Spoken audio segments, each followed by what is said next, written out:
When you walk into the first gallery, you see altar number 3. It is a 30 by 30 foot sculpture.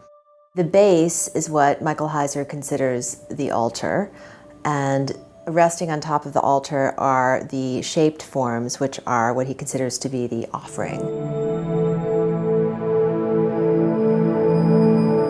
There's a moment when you walk into the space and it feels transcendent, and it's incredibly peaceful. It's the kind of sculpture that you want to move around. You must move around it in order to understand it.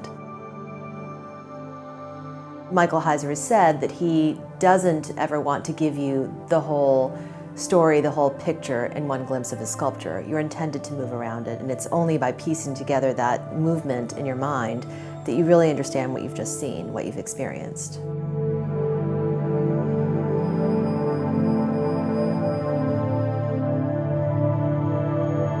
The large rocks come out of the first negative sculpture that Michael Heizer ever made, which was called Displaced, Replaced Mass from 1969.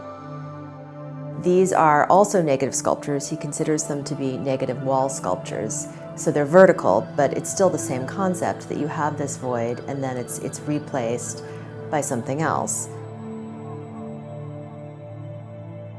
The second gallery is about this compression of a different space. You become palpably aware that these ancient forms are looming over you. To me, it also feels like a sacred space with the way that it's lit, the fact that there's skylight coming in.